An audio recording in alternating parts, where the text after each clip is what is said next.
At my promotion dinner, my sister took my husband's hand and said I'm pregnant.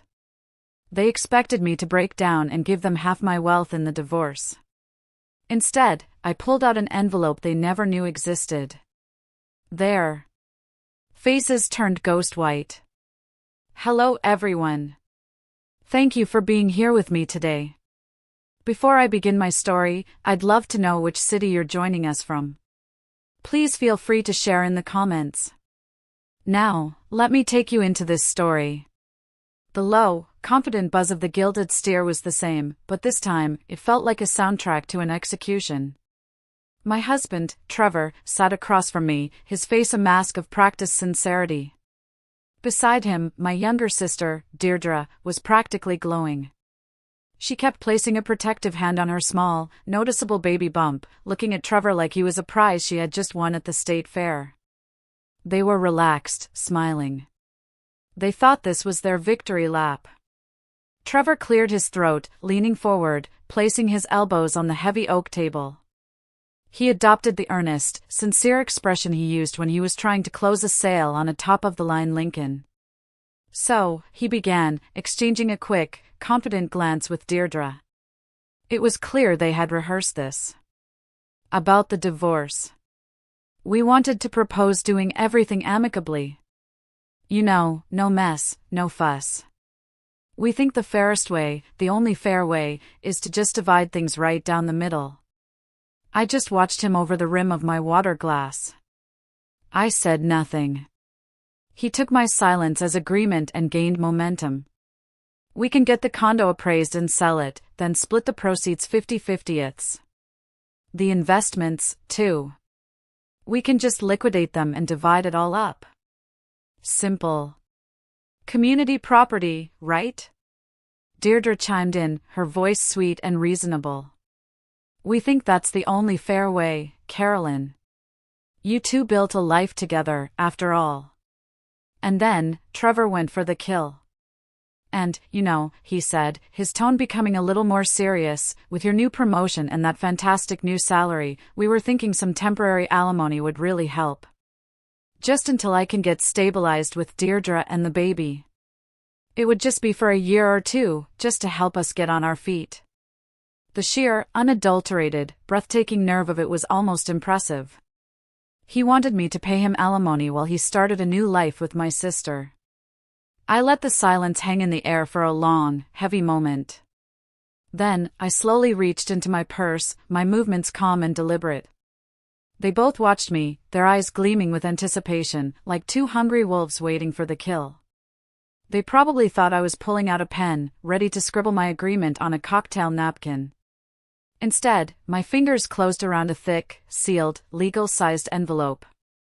I pulled it out and placed it on the table between us. The crisp, heavy paper made a dry, definitive thwack as it hit the dark wood. It was the only sound in a suddenly silent world. It sounded like a guillotine blade dropping. Trevor frowned, looking at the envelope as if it were a venomous snake. "What is that?" he asked, his voice suddenly wary. Deirdre's smug smile faltered, replaced by a look of pure confusion. I looked him directly in the eye, holding his gaze until he flinched. "Before we talk about division, Trevor," I said, my voice dangerously quiet, all traces of sadness gone, replaced by something cold and hard as steel. "I need to clarify something very important. Something you both seem to have forgotten." Music swells slightly, then fades to a subtle, thoughtful underscore. "Thank you so much for clicking and listening to my story. It really means a lot to me to share this. I'm curious, where in the world are you all watching from? It would be amazing to know. Let me know in the comments below, I'd love to see. To understand how we got to that table, how I ended up sitting across from my husband and my pregnant sister, holding a legal document that would destroy them. I have to take you back 3 weeks. To a day that was supposed to be the best of my life. It all started on a crisp Thursday in March. I remember the sun was streaming through my office window, and for the first time in months, I actually felt it. I had just come out of a marathon 8-hour meeting with the entire executive board. My back ached, my throat was dry, but I was floating. After 4 long, grueling years of working 60-hour weeks, of sacrificing weekends and holidays, of living on airplanes and in stale hotel rooms as a project manager, they had finally given me the news.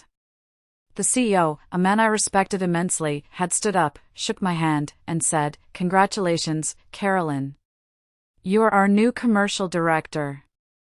It was everything I had worked for. The title, the responsibility, the corner office with the view of the Austin skyline. I couldn't stop smiling all day, feeling a lightness in my chest I hadn't felt in years. This wasn't just a pat on the head, this was a 40% salary increase, plus performance bonuses that could double my income in a good year. This was life-changing. This was our new life. The first people I called, my voice bubbling with excitement, were my husband, Trevor, and my younger sister, Deirdre. They were my world, the two people I wanted to share this victory with more than anyone. "We are celebrating tonight," I announced into the phone, practically bouncing in my desk chair. "The Gilded Steer, my treat. Order anything you want. Get the $1,000 steak, I don't care." The Gilded Steer was that classic, upscale steakhouse downtown. The kind of place with dark wood paneling, deep leather booths, and waiters in starched white coats. It was the kind of place where a single steak costs more than a week's worth of groceries, a symbol of a world I had fought tooth and nail to enter. But tonight, I could afford it. Tonight, I had earned it. I arrived at the restaurant first, at 7 on the dot. I was vibrating with anticipation. I was wearing a brand new navy blue dress, a silk sheath that Trevor always said made my eyes pop. I'd bought it 3 months ago, specifically for an occasion like this, just in case I finally got the promotion. I'd hidden it in the back of my closet. I chose a quiet corner booth, a secluded little nook where we could have some privacy for our celebration. The dining room was buzzing with the low, confident hum of conversation from executives closing deals and elegant couples on expensive dates. For the first time, I felt like I truly belonged in that room. Then, at 7:15, I saw them arrive. And a little knot of unease tightened in my stomach. They walked in together. Deirdre was absolutely radiant. She was beaming with a brilliant, almost manic smile I hadn't seen on her face in a long, long time. She was wearing a new dress, one I'd never seen. And Trevor. Trevor just looked nervous. He was a car salesman at a Lincoln dealership. He was charming and good-looking, but he always got a bit uncomfortable in places like this, fidgeting with his tie as if it were choking him. He had this air of, well, I loved him, but he always seemed a little out of his league in my professional world. But there was something different about him that night. A tension in his shoulders, a darting look in his eyes that I couldn't quite name. "Congratulations on the promotion, Care." Deirdre enveloped me in a hug, her arms squeezing me with a strange, almost desperate enthusiasm. She was never the demonstrative type, especially not with me. Her hugs were usually limp, one-armed affairs. This one felt rehearsed. Still, I pushed the feeling down, determined to let nothing spoil my perfect night. I was eager to share my happiness with the two people I loved most. We settled into the booth, the rich smell of aged beef and old money hanging in the air. We ordered a bottle of expensive Cabernet Sauvignon, a $200 bottle I'd been wanting to try for ages. As the waiter poured the deep red liquid into our glasses, I launched into my news, my words tumbling out in a rush of pure joy. "You won't believe the portfolio they're giving me," I began, my eyes shining. "I'll be handling the entire European expansion. It's a 40% salary increase, and that's not even counting the performance bonuses. We can finally start really looking at houses, Trevor. A real house with a backyard. The kind of place in Westlake we dreamed about." I looked at him, expecting to see his handsome face break into a wide grin. But he just stared down at his glass, swirling the wine, his expression completely unreadable. Not a flicker of joy. Not even a "congratulations, honey." I turned to Deirdre, trying to recapture the excitement.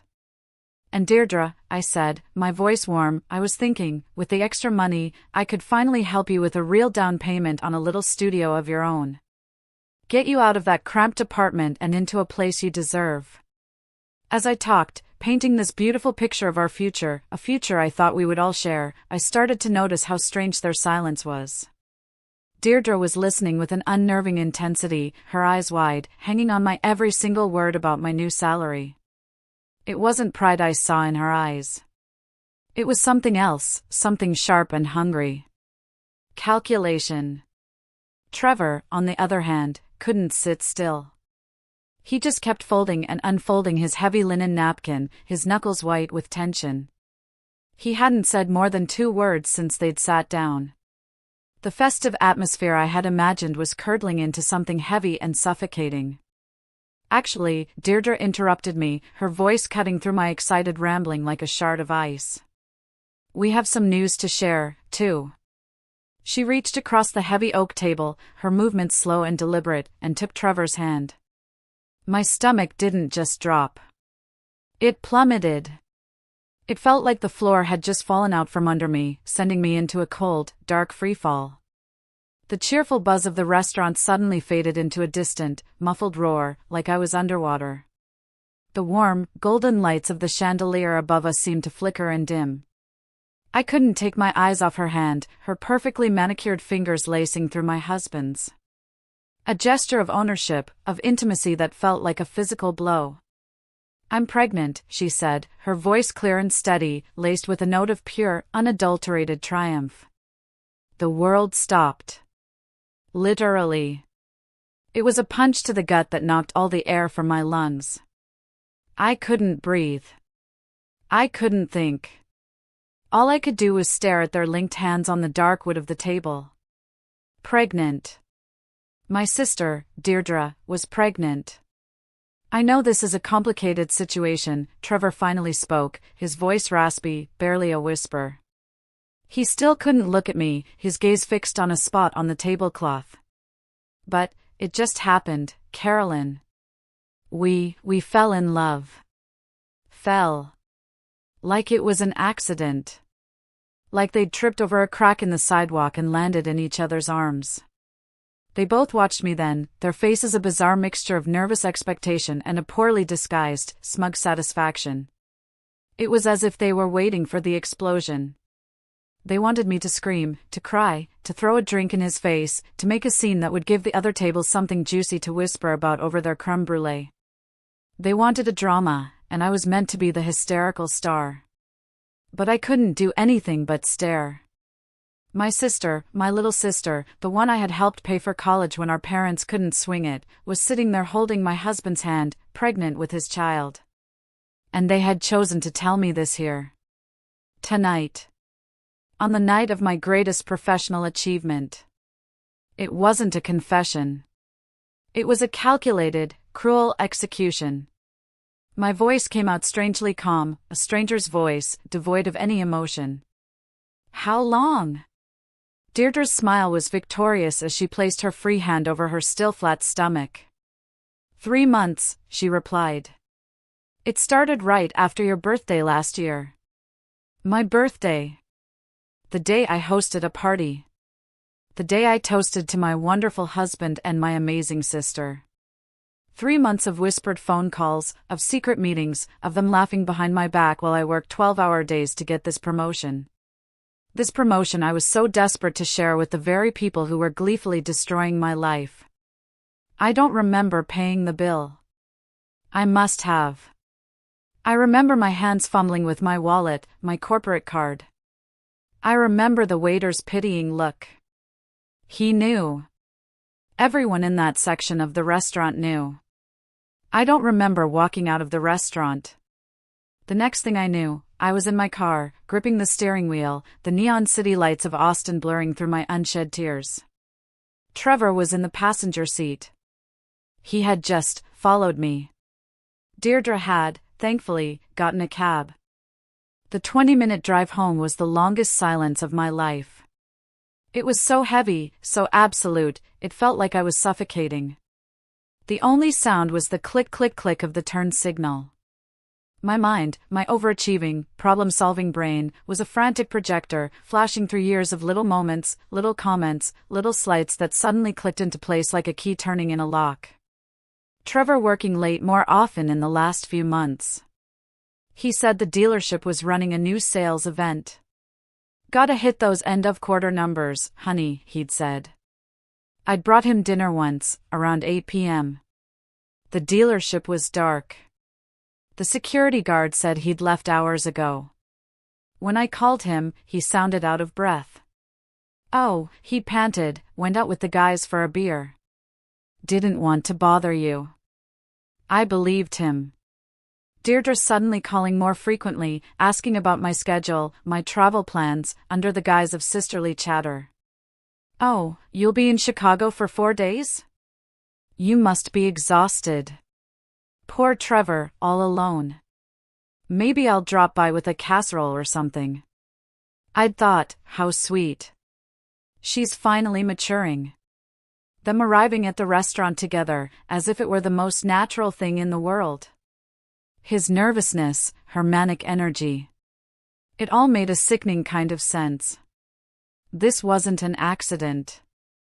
This wasn't a mistake. This was a plan. They had planned this. They had waited. They had waited until I announced my new, massive salary. They waited until I was at my most successful, my most secure, so they could maximize the damage. They didn't just want each other. They wanted my life. They wanted my money.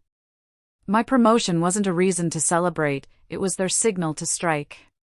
When we pulled into the garage of my condo building, I put the car in park and just sat there, my hands frozen on the wheel. The engine ticked as it cooled. Carolyn, say something, Trevor whispered, his voice cracking. Please. Yell at me. Hit me. Say something. I turned my head, slowly. I looked at him. Really looked at him. The man I had loved, the man I had supported, the man I had built a life with. And I felt nothing. Just a vast, cold emptiness. Get out, I said, my voice flat. What? Get out of my car. Care, come on, it's the condo. Where am I supposed to go? It's after midnight. I don't care, I said, hitting the button to unlock the doors. Go to Deirdre's. Go to hell. Just get out. He stared at me, shocked. He expected tears. He expected hysteria. He did not expect this.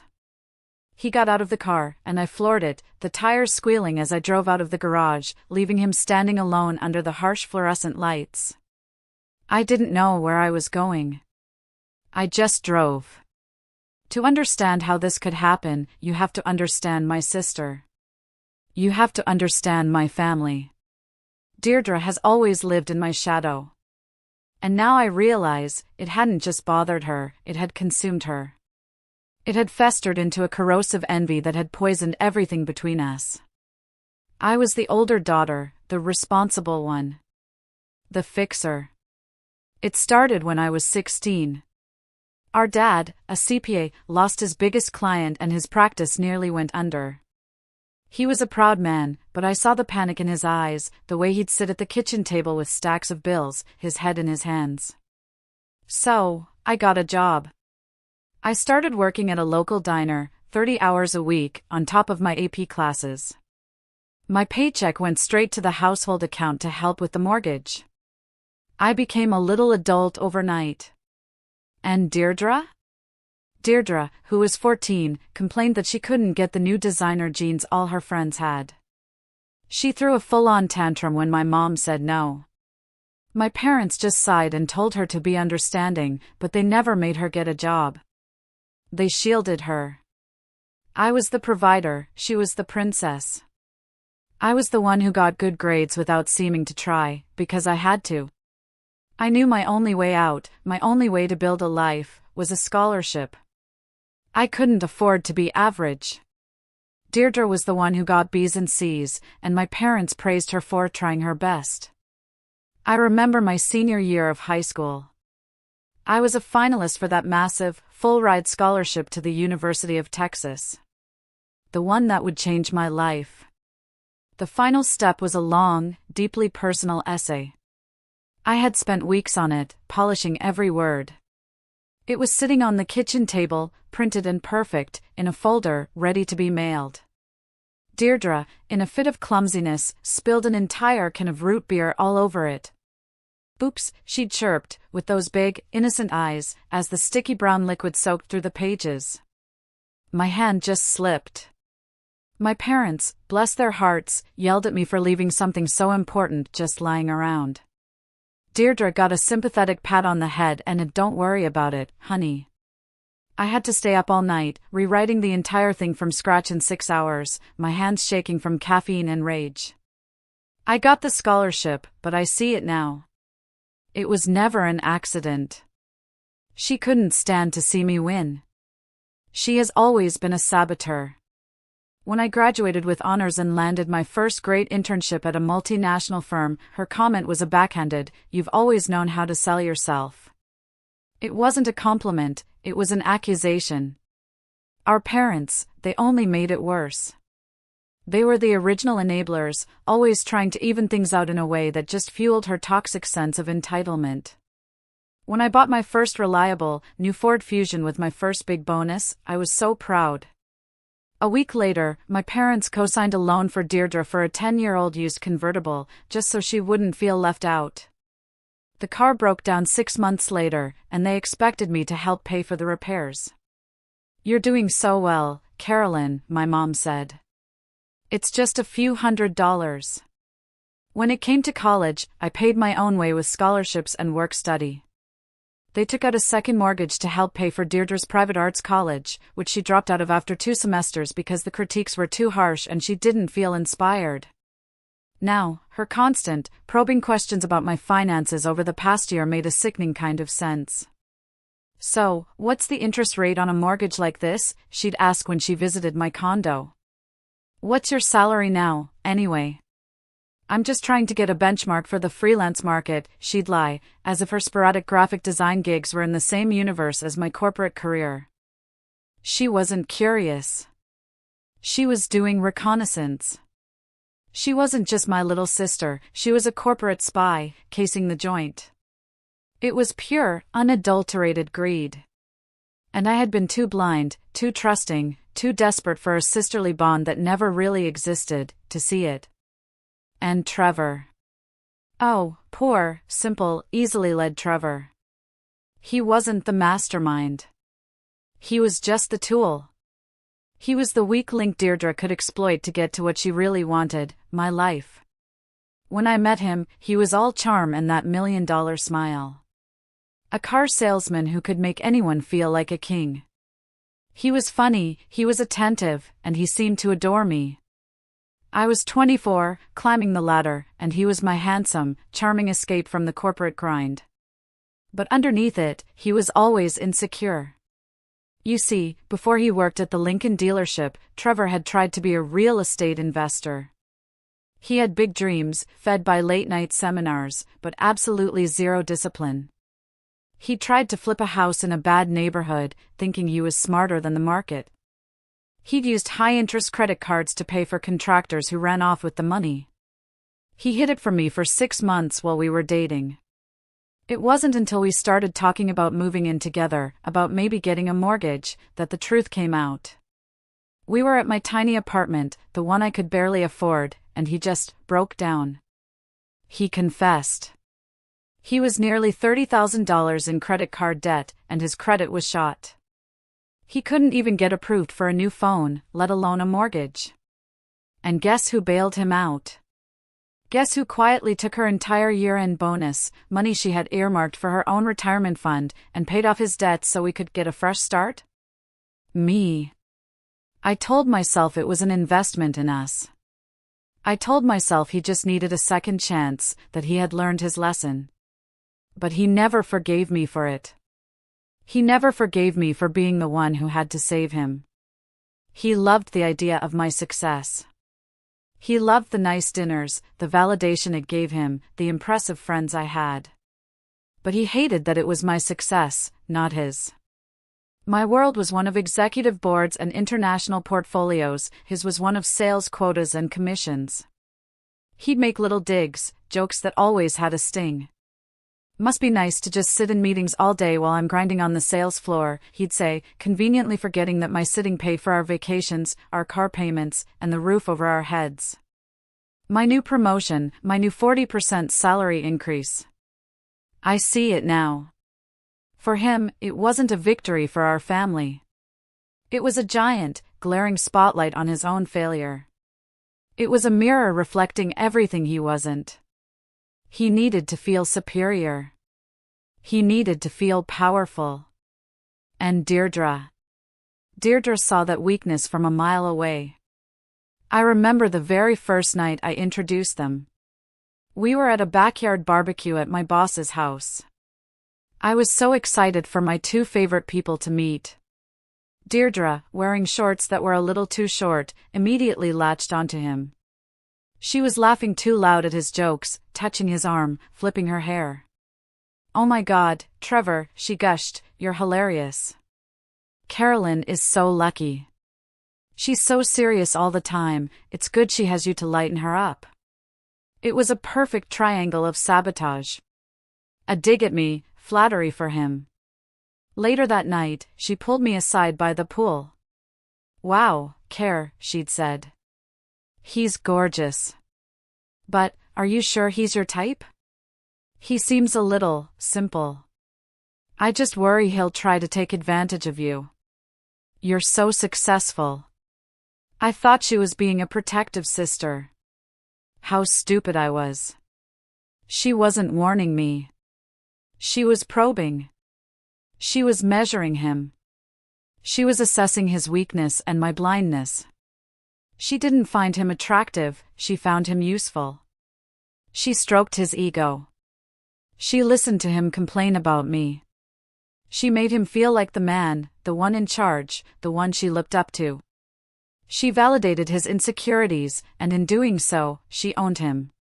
He wasn't her partner, he was her crowbar. I can see it so clearly now. It wasn't some whirlwind romance, some passionate affair that just happened. It was a slow, creeping poison. A mutiny. A conspiracy. It started with texts. I was on that business trip to Chicago, the one that cemented my promotion.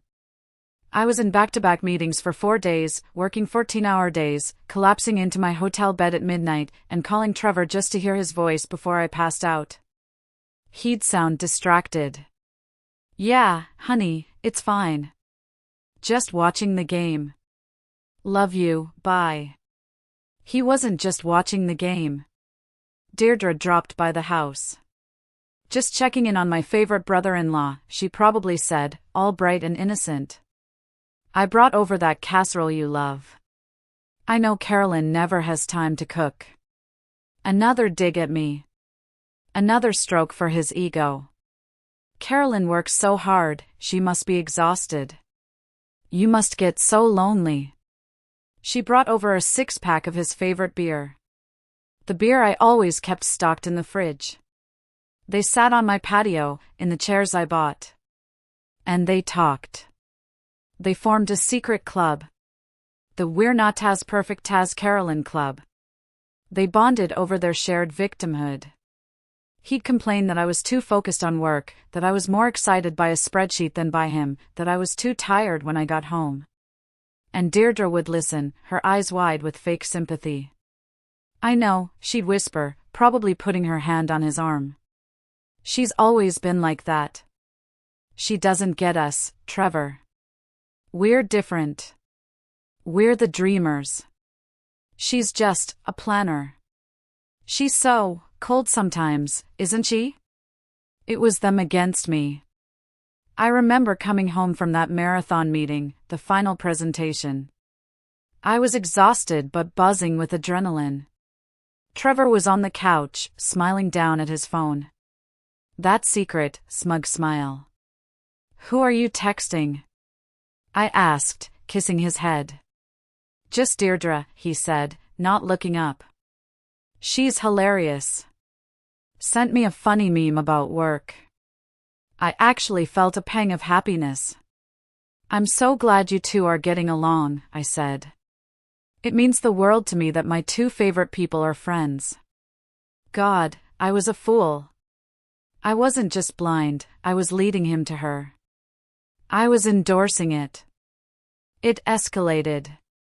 A secret coffee, just to complain about Carolyn. A sympathetic hug in my kitchen that lasted just a little too long while I was stuck in traffic. And then, the line was crossed. In my house. While I was at work, securing the very salary they were planning to steal. And they kept crossing it. For 3 months. They'd sit at my table, drink my wine, and plan my destruction. Deirdre saw her lottery ticket. She saw my new salary, my condo, my investments, my 401k. And Trevor, he saw a way to finally feel powerful. He wasn't just cheating on me, he was getting back at me. He was taking what he felt he was owed for the humiliation of being the less successful partner, for the humiliation of me paying off his debts. They weren't star-crossed lovers. They were co-conspirators in a financial crime. And I was the mark. The pregnancy? I suddenly realized that wasn't an accident either. That was the plan. That was her insurance policy. That was the leverage they thought would break me, force my hand, and make me give them everything. A baby. A weapon. After leaving Trevor in the garage, I drove for an hour.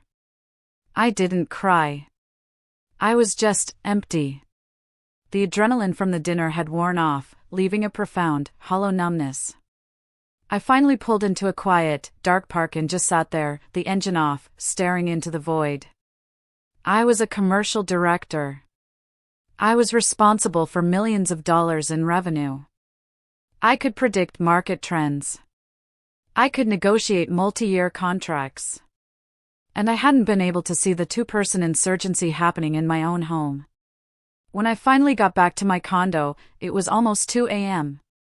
I walked in, and it was just silent. He hadn't come back. I checked my phone, which had been on silent. 17 missed calls. All from my mother. And one new text message. It was from Trevor. A coward's message. I'm at Deirdre's. We'll talk tomorrow. Deirdre's. Not your sister's house. Deirdre's. He called her place like it was his home now. A familiar destination. As if our 4 years of marriage were just an inconvenient detour on his way to her. As if I was the obstacle that had finally been removed. I spent the rest of the night awake, pacing the 1,200 square feet of the condo I'd bought with my own money. I didn't sleep. I just watched the sun come up. When the sun finally began to stream through the blinds, I was still sitting on the couch, my beautiful dress wrinkled, my makeup a wreck. My phone started ringing again. My mother. This time, I answered. Carolyn, thank God, she burst out, her voice a mixture of panic and annoyance. I've been calling all night. Deirdre told me what happened. I waited. I couldn't speak. Honey, she began, and her voice took on that wheedling, placating tone she always used when she was about to ask me to do something for Deirdre. These things, they're complicated. Love is a funny thing. People make mistakes. Mistakes? I finally whispered, my voice hoarse. Mom, he's my husband. I know, honey, I know. But Deirdre is so upset. She's hysterical. She says you were so cold to her. You know how sensitive she is. I felt the blood drain from my face. She's upset? She's upset? Mom, did you hear what I said? Carolyn, please, she said, her voice hardening. This is tearing your father apart. We have to be practical now. This isn't just about you and Trevor anymore. This isn't just about your hurt feelings. Now there's a baby to think about. You're the strong one, Carolyn. You've always been the strong one. You have to be the bigger person. A baby. They were already using an unborn child as a human shield. The betrayal wasn't just from Trevor and Deirdre. It was from my own mother. She wasn't calling to see if I was okay. She was calling to manage me. To protect Deirdre. To make sure I didn't upset the new happy family. Mom, I said, my voice suddenly clear and cold. Did you, or did you not, just ask me to be the bigger person about my sister having an affair with my husband? I'm just saying, there's a baby involved. I have to go, Mom. Carolyn, don't you dare hang up on me. Your father and I cut her off. I can't talk about this right now. I hung up the phone. I stood there in the silent, sun-drenched living room. And I realized I was truly, completely, devastatingly alone. The numbness was gone. And in its place was a cold, hard clarity. If I was the strong one, then I would be. He showed up that evening. Around 6. He didn't knock. He used his key. The sound of his key in my lock, after what he had done, felt like a physical violation. The audacity of him, letting himself into my home, the home he had betrayed, was staggering. He walked in with an empty suitcase. He looked tired, but also relieved. He tried to explain himself while he packed, stuffing shirts into his bag, not even looking at me. He was spewing the kind of empty clichés you hear in bad movies. It wasn't planned, Carolyn. It just happened. As if betrayal were a sudden weather event, an act of God beyond his control. Then, he tried to blame me. He really did. Deirdre, she was going through a tough time, he mumbled, tossing socks into the bag. She needed someone to talk to. You've just been so busy with this promotion, Care. You've been distant. She listened to me. And I was, what? I finally said, my voice quiet. Just your bank? The woman who paid off your $30,000 in debt? He flinched. He hated when I mentioned that. That's not fair, he snapped. Fair? I said. You want to talk about fair? He zipped the bag, and the sound was like a gunshot in the silent room. The numbness was receding, replaced by a slow-burning, icy rage. My voice was flat. Final. I'm going to find a lawyer. He stopped. He finally looked at me, and I saw that flicker of genuine panic in his eyes. The reality of consequences was beginning to dawn on him. Whoa, Carolyn, hey, he said quickly, putting on his reasonable salesman voice. The one he used to close a deal. It doesn't have to be like this. We can be civil. We can be adults. I just stared at him. Look, he said, stepping towards me, hands slightly raised as if to calm a wild animal. We can divide things fairly. No need to get lawyers involved and make it messy. It's just stuff. Fairly?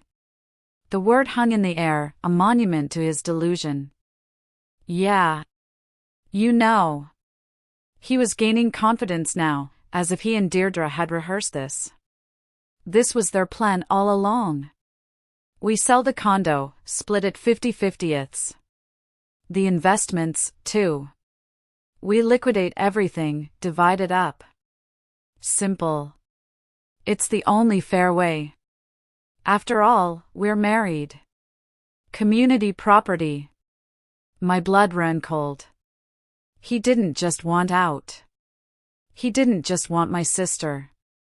He wanted to be paid for his betrayal. He wanted to take half of everything I had ever worked for, half of my new, massive salary, and start his new life with Deirdre. He saw my silence as weakness. He saw it as agreement. He even had the nerve to pat my shoulder. We can just get a mediator, he pressed on. It'll be cheaper than a divorce lawyer. We'll just settle. It's better for everyone. Especially with the baby coming. I looked at this man, this weak, pathetic, parasitic man who was standing in my home, smelling like my sister's perfume, and I felt nothing. No love, no sadness. Just contempt. Get out, I said. Carolyn, just be reasonable. Get out. Now. And leave your key on the table. He finally saw something in my eyes that scared him. The negotiator was gone. He fumbled for his keychain, slid the key off, and dropped it on the granite counter. It made a small, pathetic clink. He grabbed his suitcase and left. The second that door clicked shut, I let out the breath I didn't know I was holding. It wasn't a sob. It was a release. I walked to the front door and engaged the deadbolt. And the chain. The second his car pulled out of the garage, I was on the phone. I didn't call my mother. I didn't call a therapist. I called my best friend from college, Elaine. Elaine is not the friend who brings you ice cream and tells you you're pretty. Elaine is the friend who brings you a shovel and an alibi. She's a shark. A brilliant, terrifying, take-no-prisoners family law lawyer in Houston. She was the valedictorian of our law school, and she ate men like Trevor for breakfast. She picked up on the second ring. Carolyn? It's 7 p.m. What's wrong? I told her everything. My voice was steady, robotic. I was a project manager relaying facts. The dinner. The promotion. The pregnancy. It just happened. And finally, Trevor's reasonable offer, let's split it 50-50 and not get lawyers involved. She was silent for a full 10 seconds. I could just hear her breathing, a slow, steady inhale and exhale. Then, she said, okay, Carolyn. First, I am so sorry this happened. He's trash. Your sister is trash. They are human garbage. We will mourn later. Right now, we need to move past the emotion and get practical. Her voice was a jolt of pure, cold electricity. It was the most beautiful sound I had ever heard. It was exactly what I needed. He wants 50-50, she scoffed, and I could hear the sound of her typing, the sharp, angry clicks of the keys. That's adorable. We're not giving him 50-50. We're not giving him 5. We're going to give him nothing. I need you to gather every single financial document you have. Bank statements, deeds, tax returns, investment portfolios. Everything. He said he doesn't want to get lawyers involved, I whispered, the absurdity of it hitting me. Elaine let out a sharp laugh. Of course he doesn't. People with no assets never want to get lawyers involved. People who are about to commit grand larceny hate getting the police involved. Carolyn, listen to me. You fought for what you have. You built your career from scratch while he was failing at real estate and selling cars. You paid off his debt. You are not going to just hand over half of your life's work to the man who betrayed you with your own sister. Okay, I said, my voice stronger. Okay. What do I do first? You go to your home office, she commanded, and you pull out every piece of paper that has your name on it. Your mortgage documents, your car title, your 401k, and, Carolyn? Yeah? Do you remember that thing I made you do before you got married? The just-in-case thing? The thing you said was unromantic and paranoid? My breath caught. I'd completely forgotten. I had buried it so deep. I think so, I whispered. Find it, Elaine said, her voice like steel. Find it now. And then call me back. I hung up. I was no longer a grieving wife. I was a client. I was a corporation of one, and I was under attack. I walked into my home office, the one I'd meticulously set up, the one I'd paid for, and I started pulling out my color-coded folders. My problem-solving brain, the one that just got me a massive promotion, finally, clicked on. The tears were gone. The numbness was gone. It was time to work. I hung up with Elaine. My heart was a drum, beating a frantic, hopeful rhythm against my ribs. That paranoid thing. I was no longer a grieving wife. I was a client. I was a corporation of one, and I was under attack. I walked into my home office, the one I'd meticulously set up, the one I'd paid for.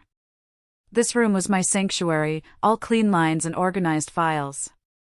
My problem-solving brain, the one that just got me a massive promotion, finally, clicked on. The tears were gone. The numbness was gone. It was time to work. I started pulling out my color-coded folders. Green for household, blue for auto, red for financial. I was a project manager to my core, my life was categorized. I pulled out the green folder labeled marriage documents. I pulled out our birth certificates, and then the official, embossed marriage certificate from Travis County. My eyes scanned the familiar document, but then they snagged on something I hadn't noticed or thought about in 4 years. A small typed line at the bottom, just above the official seal, subject to the terms of the separate property agreement filed on this date. Separate property. The words echoed in my mind. Why did that sound so familiar? And then it hit me. Elaine's voice from 4 years ago, sharp and clear in my memory. I don't care how in love you are. You're the one with the assets. We're doing this. Oh my God, I whispered to the empty room. The prenup. We had a prenuptial agreement. I scrambled out of the office and ran to my bedroom closet. In the back, behind my winter coats, bolted to the floor, was a small, fireproof safe. It had been so long since I'd opened it that I fumbled with the combination, my fingers suddenly clumsy and slick with sweat. My birthday, backward. Click. The heavy little door swung open with a pneumatic hiss. The air inside smelled of old paper and metal. It held my passport, the deed to the condo, and my grandmother's pearls. And nestled between them was a thick, sealed, legal-sized envelope from the Travis County Clerk's office. My hands were shaking so hard I almost ripped the clasp. I tore it open. The hope was so intense it was painful. Maybe, just maybe, my younger, more cautious self had just saved me from my current nightmare. The title, in bold, all-caps letters, stared up at me. Prenuptial Agreement. Between Carolyn D. Wheeler and Trevor M. Cole. I sank down onto the carpet of my closet, the heavy legal paper clutched in my hands, and I started to read. As I held that envelope, the memory came rushing back. The memory of why I had agreed to Elaine's paranoid suggestion. It wasn't just Elaine being a good lawyer. It was because I had been burned before. Badly. His name was Mark. My college boyfriend. He was my first real love. He was charming, ambitious, and, as it turned out, a pathological liar. He seemed so wonderful, so supportive of my studies. He told me he was managing his family trust fund and was starting his own business. Then, 6 months into our relationship, I got a call from a collections agency. And then another. And another. It turned out Mark's family trust fund was a fantasy. He'd been unemployed for months. He had stolen my social security number from my financial aid paperwork, opened 3 credit cards in my name, and maxed them all out. To the tune of $5,000. I was 20 years old, a full-time student, and I was $5,000 in debt. The humiliation was worse than the money. The feeling of being so stupid, so trusting, so used. I confronted him, and he didn't even apologize. He told me I was lucky to have good credit and that I should be supportive of his dreams. I kicked him out, of course. But the debt was in my name. It took me a full year to pay it all off. I worked 2 jobs on top of my full class schedule. I was a waitress at a diner from 5 to midnight, and I worked weekends at the campus library. I lived on ramen noodles and free coffee from the break room. I remember calling my mom, crying, explaining what had happened.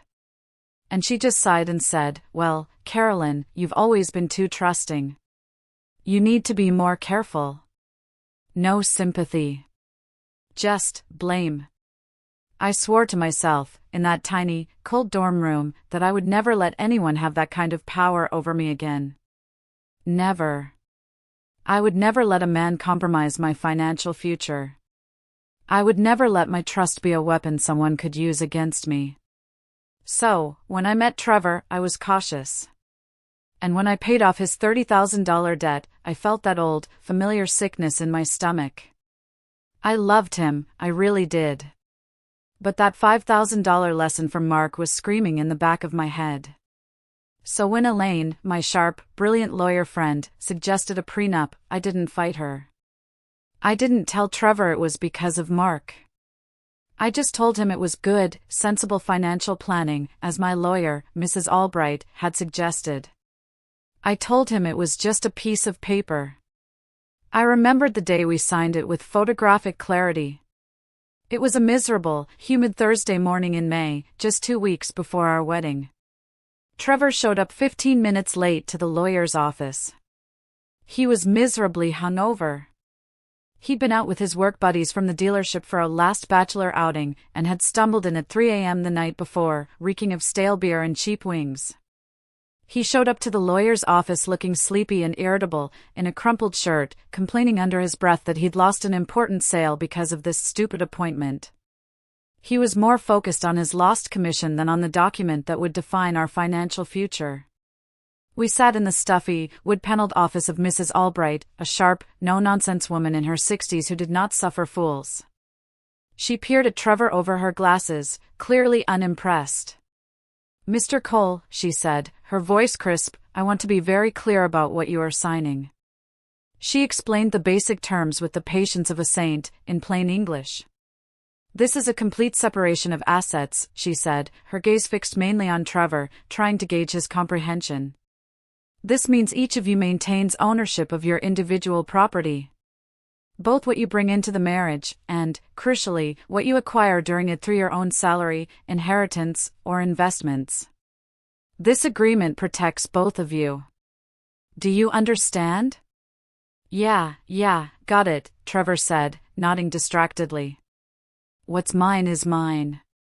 What's hers is hers, right? Makes sense." He was already pulling out his phone, sneaking a look at his texts under the conference table. Mrs. Albright's lips thinned. "It also includes, Mr. Cole, and this is very important, a mutual waiver of spousal support. This means that in the event of a divorce, neither of you can ask the other for alimony. Do you understand that?" "Alimony?" He actually scoffed. "Isn't that for celebrities?" "We're not celebrities, are we, babe?" "Yeah, whatever.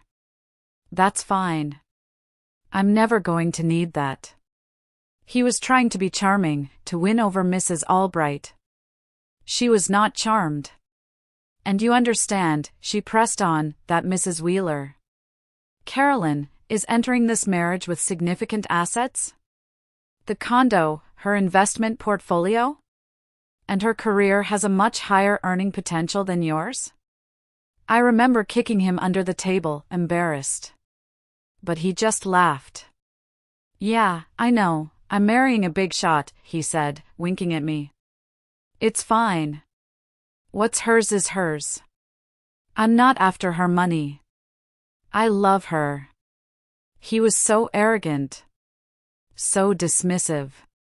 He truly believed this was all rich people nonsense, a meaningless formality. He signed every page, all 15 pages of dense, single-spaced legal text, with the casual, hurried air of someone signing a delivery receipt.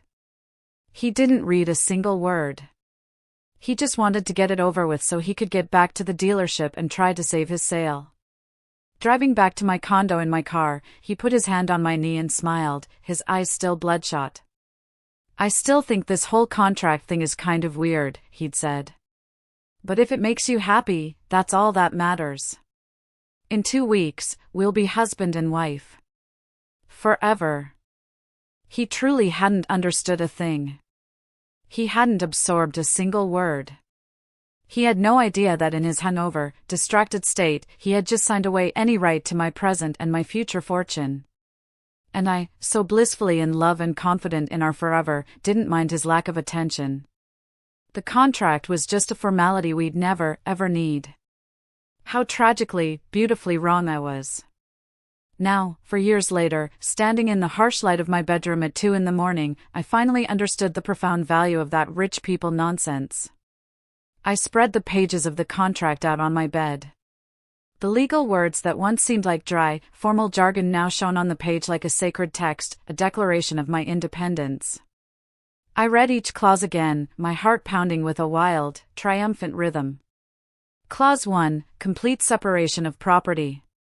Each spouse shall maintain individual ownership of all property owned prior to the marriage, and, crucially, all property acquired during the marriage through individual effort, salary, inheritance, or investment. My breath caught in my throat. During the marriage. That single phrase was my shield, my fortress. The condo I had bought before we were even married? Mine. The substantial investment portfolio I funded every single month from my own salary?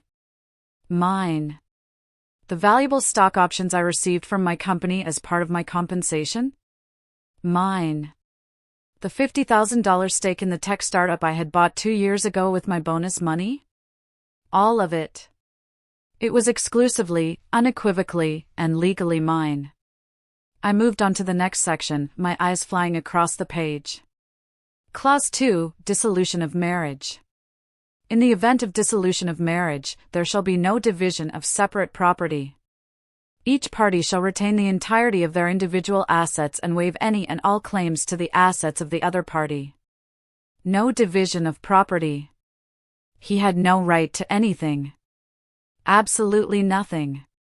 It was so clear, so absolute. I kept reading, my hands no longer trembling but steady, searching for a loophole, some obscure clause he could use against me. But there was none. Mrs. Albright had drafted an ironclad, impenetrable fortress around my life's work. And then I saw it. The final, beautiful, glorious nail in the coffin of their greedy little plan. Clause 3, spousal support waiver. In consideration of the mutual waivers herein, both parties hereby knowingly and voluntarily waive any and all rights to spousal support, alimony, or maintenance from the other party, both temporary and permanent, in the event of a separation or divorce. Alimony. He had no right to ask me for a single penny of alimony. Considering the vast difference in our incomes, especially with my new promotion, he would have been the one legally entitled to ask for significant financial support after the divorce.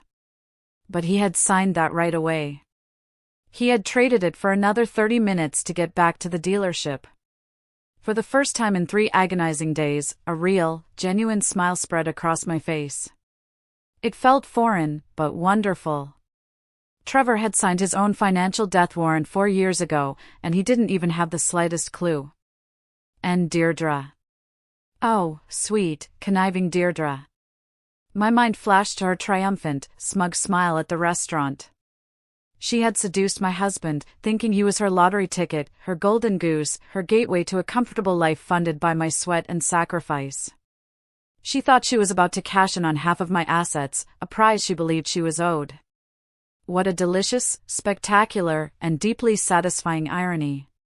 She had just shackled herself to a man who was, legally speaking, worth less than nothing.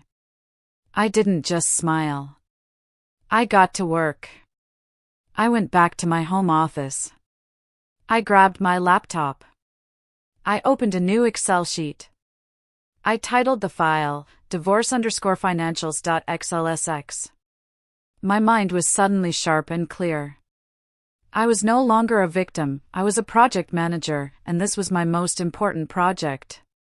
I started making a detailed list of my current net worth.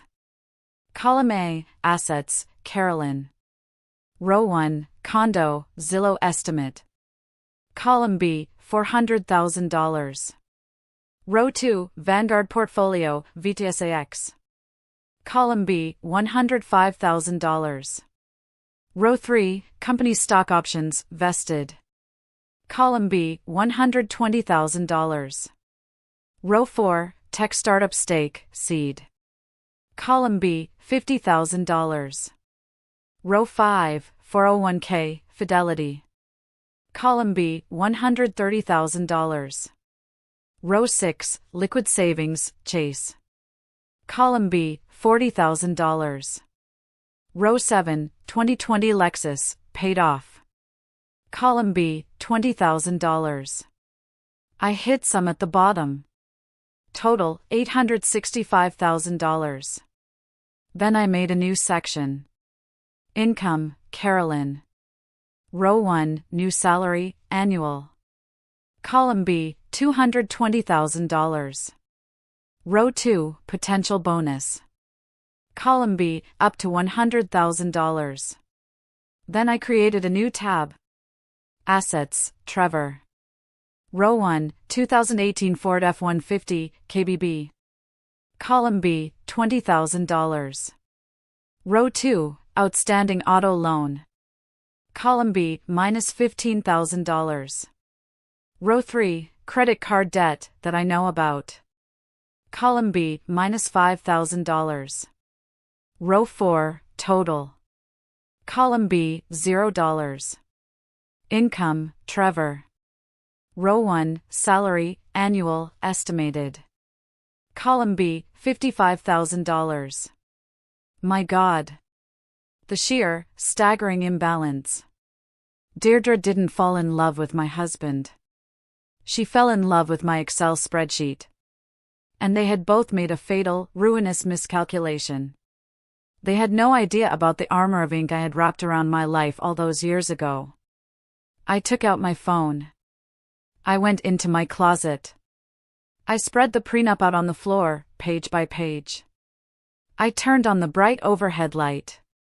I took clear, high-resolution photos of every single page. Page 1, Page 2. Page 14. Page 15, with his careless, looping signature right next to my neat, precise one. I attached all 15 images to a new email. To elaine.sloan@sloanlaw.com. Subject, found. I wrote one sentence in the body of the email: Elaine, you magnificent woman. Call me when you wake up. I hit send. It was 3:45 a.m. I went to the kitchen and made myself a cup of tea. I sat on my couch, watching the pre-dawn light of Austin begin to purple the sky. I wasn't shaking anymore. At 4:02 a.m., my phone buzzed. A new email. From Elaine. Her reply was short and sweet. Meredith. This is a work of legal art. Mrs. Albright was a goddess. They have no grounds. He gets nothing. Not the condo, not the investments, not a penny of alimony. He is, to use the legal term, completely and totally screwed. Go to sleep. We'll start the paperwork tomorrow. They have no idea what's about to hit them. I read the email 3 times. Then I went to my bedroom, got out of my rumpled dress, and for the first time in 3 days, I slept. The next 3 weeks were their own special kind of hell. But it was a hell I could navigate, because I had a secret. I had a shield. My mother called. Every single day. She and my father had become Deirdre's official flying monkeys. Carolyn, you're not answering our calls. This is childish.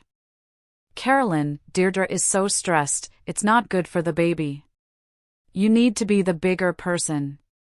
Carolyn, your father and I are just so disappointed in you. Your sister needs you, and you're being selfish. Carolyn, Trevor called. He said you won't talk to him about a mediator. You're just trying to run up lawyer fees to punish them. That's not who you are. With every call, the ice around my heart got a little thicker. I'm not ready to talk, Mom, I'd say, and hang up. I let them stew. I let them get impatient. I let them get anxious about the money. I knew, with Deirdre's spending habits, that whatever money she had was dwindling fast. I knew Trevor's commissions were variable. They needed my money. They needed that 50-50th split to start their new life. While they were panicking, I was working. I met with Elaine. We filed the divorce petition. We were quiet. We were strategic. In the fourth week, when I knew they would be at their breaking point, I finally made the call. I didn't call Trevor. He was just the pawn. I called the queen. I called Deirdre. She answered on the second ring, her voice breathless, as if she'd been waiting by the phone. Carolyn? I pitched my voice low, tired, and full of resignation. I channeled every ounce of acting ability I had. Deirdre, hi, I sighed. Look. I've had a lot of time to think. About everything. Oh, Carolyn. She started, her voice dripping with fake sympathy. No, let me finish, I said, cutting her off, but softly. I've had a lot of time to think. And I think you guys are right. There's no point in holding a grudge. We're adults. These things happen. There was a beat of stunned silence on the other end. This was not the reaction she was expecting. This was too easy. Really? She stammered. You're okay with this? I'm trying to be, I sighed, putting a little waver in my voice. I mean, you fell in love. It wasn't anyone's fault. And now there's the baby to think about. That's the most important thing, right? The baby. Yes. Yes, exactly. Her relief was so palpable I could feel it through the phone. So, I continued, I was thinking, maybe we could meet. To talk. Civilly. About how to resolve everything without a big, messy, expensive fight. Just to settle things like adults. The way Trevor wanted. Oh, Carolyn. Yes. That's so mature of you. That would be great. Trevor will be so happy. He was so worried you were going to make a scene and drag this out. No scene, I said smoothly. Let's meet at the Gilded Steer again. Really? She asked, a little surprised. Yeah, I said, letting my voice crack just a tiny bit. Since that's where it all started. We can give it a new memory. A memory of closure. That's beautiful, Carolyn. Really? Wow. Okay. When? Saturday night? 8 o'clock? Perfect, she chirped, her voice bright with victory.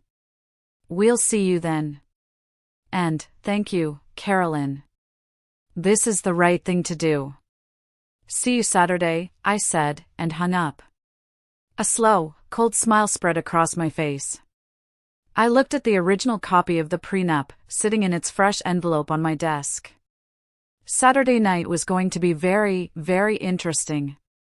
I spent Saturday preparing. This wasn't just a dinner, it was a performance. And I was the star, director, and producer. I chose my outfit with surgical precision. Not the navy blue dress of a victim. This time, I wore an elegant, severe black dress made of a heavy crepe fabric that didn't wrinkle. It had long sleeves and a sharp, modern neckline. It was powerful, understated, and screamed that I was in control. No jewelry, except for my simple diamond stud earrings. My hair was pulled back in a sleek, low ponytail. The message was clear, I meant business. I even practiced my expression in the mirror, a mask of calm resignation, perhaps a little sad around the eyes, but ultimately accepting. Elaine thought I was playing with fire. We had a long call the night before. Meredith, are you absolutely sure you want to do this yourself? She'd asked, her voice laced with concern. It could get ugly. He could get loud, aggressive. Let him, I told her, my voice steady. They deserve ugly. Besides, they're so busy planning how to spend my money, they'll never suspect a thing. They think I'm a broken woman coming to beg for scraps from my own table. They're in for a surprise. I arrived at the Gilded Steer on Saturday, punctually at 8 o'clock. The hostess, a different woman this time, smiled warmly. Table 4. 3, I said, my voice smooth as silk. Under Wheeler. As she led me through the dining room, I saw the maitre d', the same kind older man from that fateful night. He recognized me, and his face fell with a flicker of pity. I gave him a small, tight smile. I hope tonight is a much happier occasion for you, ma'am, he said in a low voice as I passed. I have a feeling it will be, I replied. The hostess tried to lead me to a small table in the center. Actually, I said, could we have that corner booth? The one right back there? I pointed to the scene of the crime. Of course, she said, and led me to the deep leather booth. I sat there for 10 minutes, sipping a glass of ice water, observing the room. I felt strangely calm, my heartbeat slow and steady. The anger and grief were still there, but they had been forged into something else, something sharp and focused, like a weapon.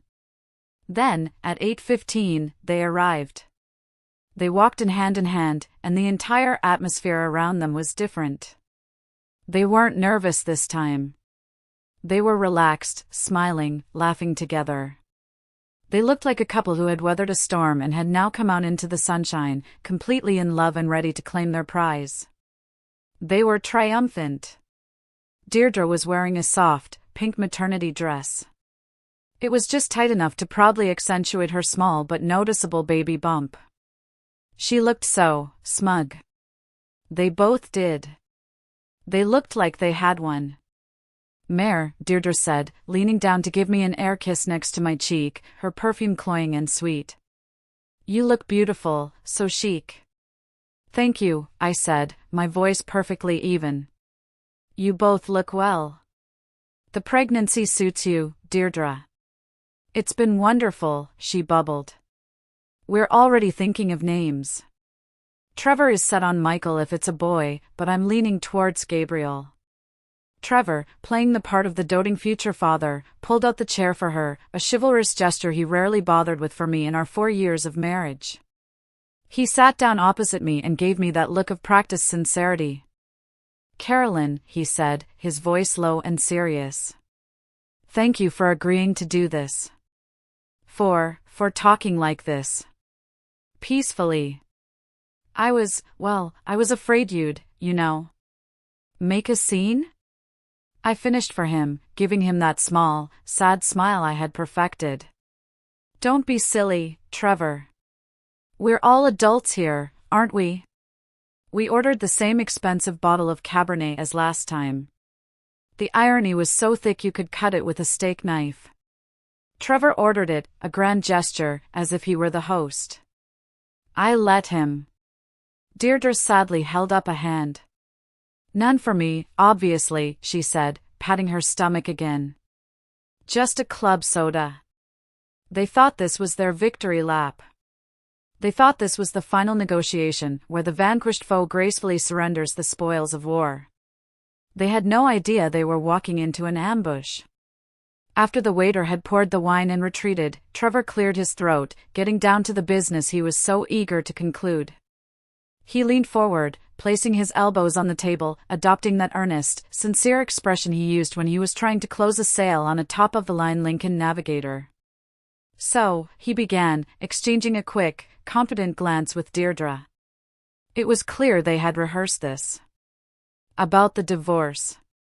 We wanted to propose doing everything amicably. No mess, no fuss. We think the fairest way, the only fair way, is to just divide things right down the middle. I took a slow sip of my wine, watching him over the rim of the glass. I said nothing. I just nodded, encouraging him to continue. He took my silence as agreement and gained momentum. We can get the condo appraised and sell it, then split the proceeds 50/50ths. The investments, too. Your 401k, your stocks, we can just liquidate them and divide it all up. Simple. Community property, right? Deirdre chimed in, her voice sweet and reasonable. We think that's the only fair way, Carolyn. You two built a life together, after all. And now, with the baby, we just want to be able to get a fresh start. A little house of our own. For the family. And then, Trevor went for the kill. He put his hand over Deirdre's on the table. And, he said, his tone becoming a little more serious, with your new promotion and that fantastic new salary, we were thinking some temporary alimony would really help. Just until I can get stabilized with Deirdre and the baby. She won't be able to work for a while, and, well, my commissions are so up and down. It would just be for a year or two, just to help us get on our feet. Alimony. He really believed, with every fiber of his being, that I was going to pay him alimony while he started a new life with my sister, raising their child. The sheer, unadulterated, breathtaking nerve of it was almost impressive. I let the silence hang in the air for a long, heavy moment. I let them sit there, basking in the glow of their anticipated fortune. I saw the future flashing in their eyes, my condo, my money, my salary, all flowing neatly into their new life. Then, I slowly reached into my purse, my movements calm and deliberate.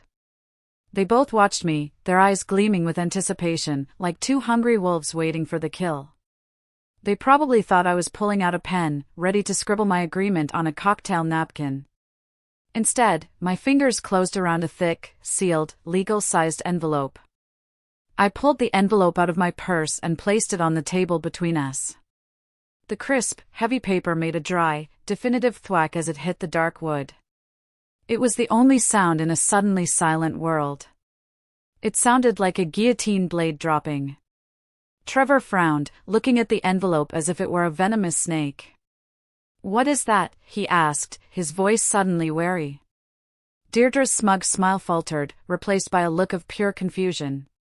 I looked him directly in the eye, holding his gaze until he flinched. "Before we talk about division, Trevor," I said, my voice dangerously quiet, all traces of sadness gone, replaced by something cold and hard as steel. "I need to clarify something very important. Something you seem to have forgotten." "What are you talking about?" Deirdre demanded, her voice sharp. I ignored her. I kept my eyes locked on Trevor. "Our prenuptial agreement, Trevor," I said.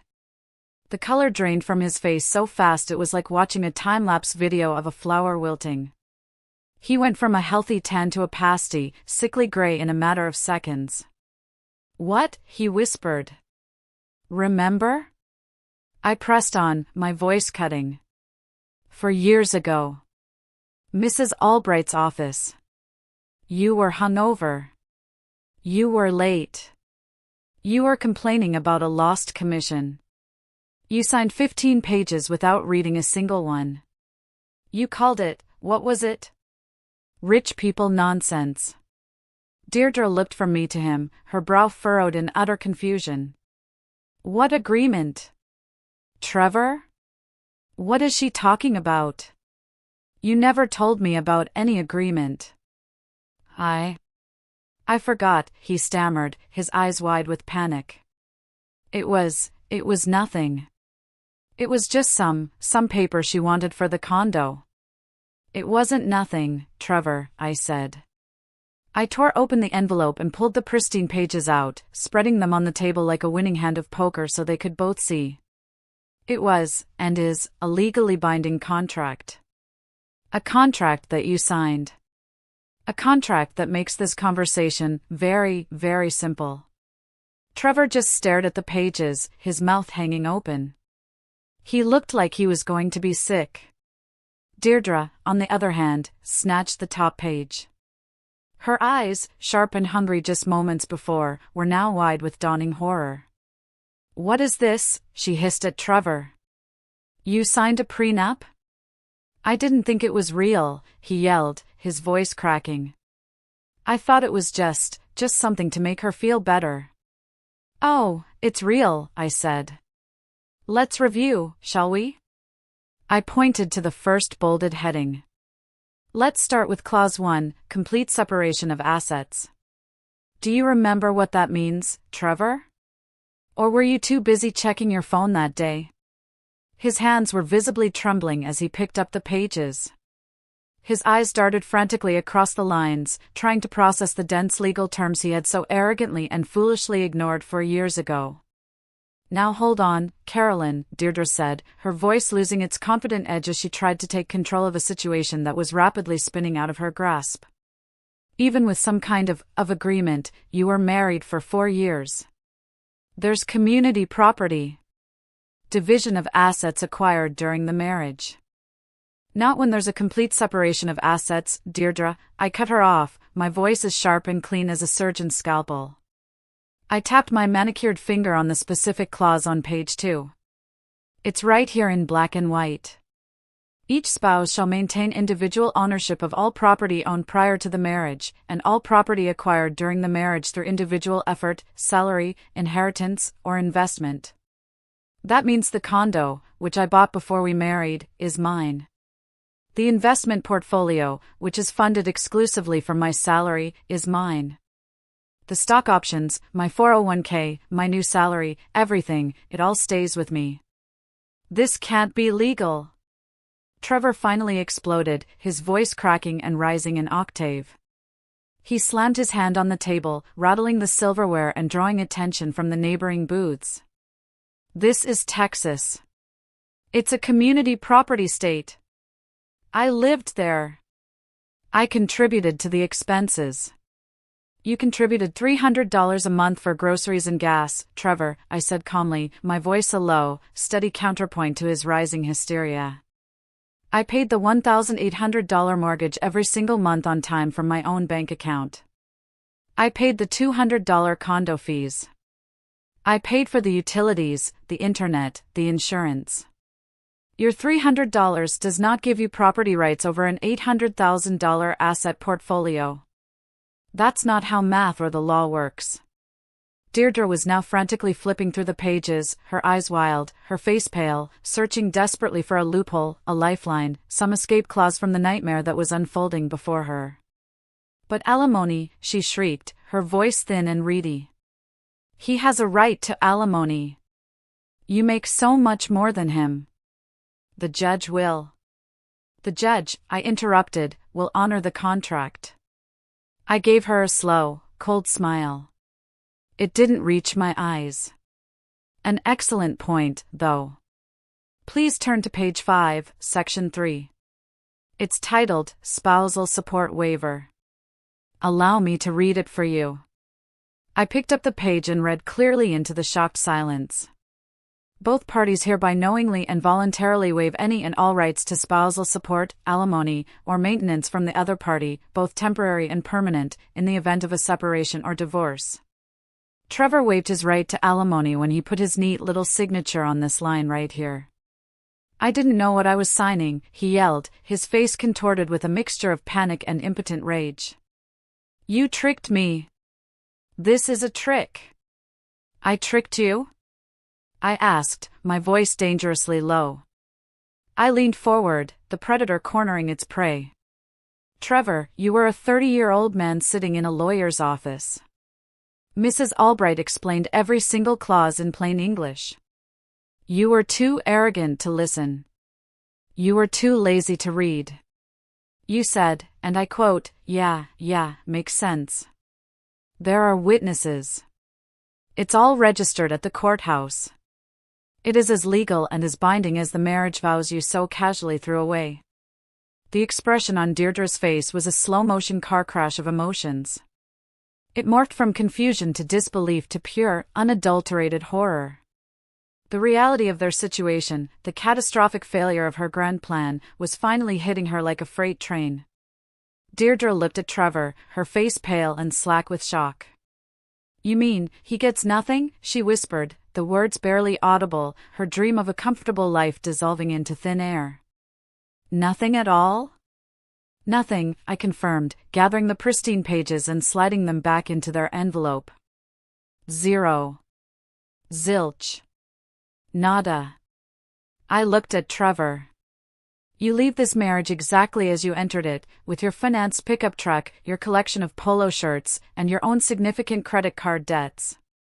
Trevor buried his face in his hands, finally understanding the catastrophic scale of his miscalculation. He made a low, choking sound. Meredith, for God's sake, he pleaded, his voice muffled by his palms. We can talk about this. There has to be a way. You can't just leave me with nothing. I'm going to have a child to support. I leaned in again, my voice dropping to a conspiratorial whisper, so only our table could hear. No, Trevor, I said, my voice devoid of any sympathy as I emphasized each word. You are going to have a child to support. Deirdre's head snapped up, her eyes wide with a fresh, new terror. Which brings me to my next point, I said, my voice almost cheerful. Child support. What? Deirdre whispered. Child support, I repeated, feigning surprise at her ignorance. The father has a legal obligation to pay child support to the mother. Here in Texas, the guideline is typically 20% of the non-custodial parent's net income for one child. I pulled up my phone and opened the calculator app, making a show of tapping in the numbers. So, let's do the math, shall we? You earn, what, Trevor? $5,000 a month, gross? On a good month? After taxes, that's about $3,800 net. 20% of that is. I tapped the equals sign. $760. I turned the phone screen so they could both see the number. $760. Every single month, Trevor. That money will be coming out of your paycheck and going directly to Deirdre. Every month. Until your child turns 18. Or graduates high school, whichever comes later. They just stared at each other in stunned, panicked silence. They were partners in crime, and they were just now realizing that one of them was going to have to pay the other for their shared transgression. For the rest of their lives. Deirdre looked at Trevor, not with love, not with adoration, but with pure, cold fury. She wasn't looking at her partner. She was looking at a broken ATM. And Trevor, he looked at her like she was a trap he had just willingly walked into. The irony was exquisite. If you are still listening to this, please help me out by liking this video and just comment with the number 1 down below. It lets me know that you're here, that you're amazing, and that you're with me on this journey. Your support is a huge encouragement, truly. It cheers me on. So just comment the number 1 so I can see you, and now, listen to what happened next. Walking out of that restaurant for the second and final time was like stepping out of a long, dark tunnel into the bright sunlight. I didn't look back. I didn't feel sadness or anger anymore. Just a profound, cleansing sense of liberation. I got in my car, and I didn't cry. I laughed. I laughed all the way home. The divorce was finalized in exactly 62 days. Just as Elaine predicted, Trevor didn't contest it. His lawyer, no doubt, after one look at the ironclad prenup, had probably told him he didn't have a legal leg to stand on. And with the dead weight of that toxic marriage officially and legally cut away, my life didn't just recover. It skyrocketed. It was as if all the energy I had been pouring into that failing relationship, all the effort I'd spent trying to manage Trevor's insecurities and Deirdre's jealousy, was suddenly redirected into my own life. My own ambitions. I poured everything I had into my new role as commercial director. I didn't just meet my targets, I shattered them. In my first 6 months, I secured a partnership in Germany that was the largest in the company's history. I was flying to London, to Tokyo, making deals and building a name for myself. The performance bonuses that came with that success were staggering. My monthly income in some periods soared past $20,000. That tech startup I had a stake in? It landed a new round of funding, tripling the value of my stake overnight. My net worth crossed the $1 million mark before my 30th birthday. That October, I sold the condo. The moment the sale closed, I felt a final sense of release. It was cleansing, like shedding an old skin. I sold it for a tidy profit and bought a new place. A stunning 2-story loft in a downtown high-rise with a private terrace that had a breathtaking view of Ladybird Lake. I paid the $700,000 in cash. I then hired a top interior designer and spent another $200,000 renovating it from top to bottom, turning it into my dream home. A sleek German kitchen, a private gym, a home office with a panoramic view of the city where I could build my empire. My new home was so spectacular it was featured on the cover of Austin Home and Design magazine. I started therapy, not out of sadness, but for growth. My therapist helped me unpack not just the betrayal, but the years of toxic family dynamics I had mistaken for love. The years of me being the provider and the fixer. My life was finally, completely, my own. And them? I followed the slow-motion car crash of their new life from a safe, sterile distance, through the inevitable grapevine of my mother's worried, whispered phone calls. It was exactly as I had predicted. A perfect storm of their own making. The economy took a slight downturn that year, and the market for luxury cars softened.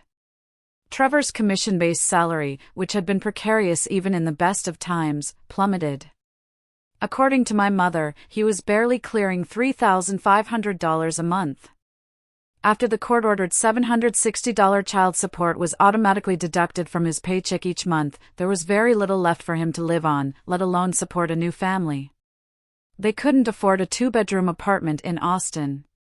The city I was thriving in was now too expensive for them.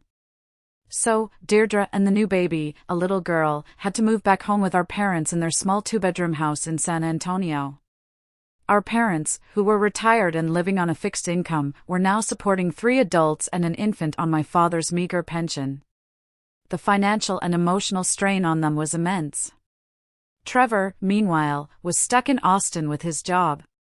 He made the grueling, soul-crushing hour-and-a-half commute each way, every single day, in his gas-guzzling pickup truck. He was burning through gas money he couldn't afford, leaving before dawn and getting home long after the baby was asleep. Eventually, the pressure cooker situation at my parents' house became untenable. Deirdre's sense of entitlement and my mother's enabling clashed with the hard reality of no money. Trevor and Deirdre moved out. Not into a nice starter home. Not even into a decent apartment. They moved into a rented single-wide trailer in a rundown park on the dusty outskirts of San Antonio. $500 a month for a tiny, cramped metal box with thin walls and a leaky roof. It was all they could afford.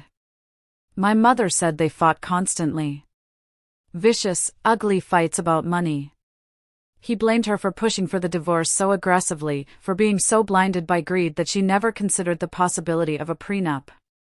She blamed him for being a lousy salesman, for not being able to provide them with the life she felt she was owed. The grand, all-consuming love that had justified their betrayal had curdled into bitter daily resentment and blame. It turned out their great passion couldn't survive the harsh reality of a shared bank account that was perpetually overdrawn. 2 years after that night at the steakhouse, my life was unrecognizable in the best possible way. I was now an executive director at my company, a position that came with a salary of $300,000 a year and a level of professional respect I had once only dreamed of. And I had found a real partner. I met Arthur at an art gallery opening. He was a successful architect, a kind, intelligent, grown-up man with a quick laugh and a quiet confidence. He had his own successful firm, his own ambitions, his own life. Our relationship wasn't built on need or dependency.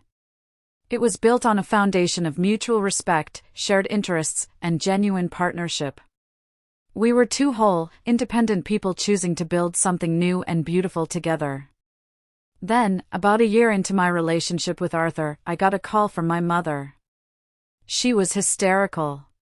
Not annoyed, not placating. She was weeping. She lied, Carolyn, she sobbed into the phone. Oh, God, she lied about all of it. Mom, slow down. What are you talking about? Deirdre, she wailed. The baby. Trevor found something. In her closet. Receipts. She was never pregnant, Carolyn. It was all a lie. My blood ran cold. What? She was never pregnant, my mother repeated, her voice choked. She bought a fake pregnancy belly online. She was using, I don't know, fake ultrasound pictures from the internet. It was all a lie. She was planning to fake a miscarriage right after you gave her the divorce settlement money. Trevor, it seems, had finally caught on. He'd found the receipts for the silicone belly hidden in a shoebox. And he'd left her. Just packed his truck and disappeared. My mother was begging me, please, Carolyn, she has nothing. She's all alone in that awful trailer. She needs her sister. Please, she's your family. I stood there on the terrace of my beautiful loft, looking out at the city skyline, a city I owned. I thought about the pain, the humiliation, the years of sabotage. No, Mom, I said, my voice quiet and final. She's not my family. Not anymore. I told you the truth about her my whole life. You never wanted to believe me. Now you do. It's too late. I hung up the phone. And I blocked her number. A few months after that, I got a message from an unknown number. It was Trevor. Meredith. I know you have no reason to ever want to talk to me again, but I need to say something. You were right. You were right about everything. About me, about her, about the money. I was a weak, foolish man, and I destroyed the best thing I ever had in my life. I hope you're happy. You deserve it. I looked at the message for a long, long time. Reading that message didn't bring me a surge of satisfaction or a flare of anger. It just brought a quiet, final sense of closure. He had finally understood. But it was years too late. I had moved on so completely, had built a life so full and rich that his apology was like a letter addressed to a person who no longer existed. A ghost from a past life. I looked at the message for a moment, took a deep breath, and then I deleted it, without responding. My story isn't about revenge. It's about justice. It's about the profound and liberating lesson that when you finally stop propping up people who only want to use you, you have so much more energy, so much more strength left to build something truly extraordinary for yourself. Thank you so much for listening to my story. It was a difficult journey, but one that ultimately led me to a place of strength and peace I never thought possible.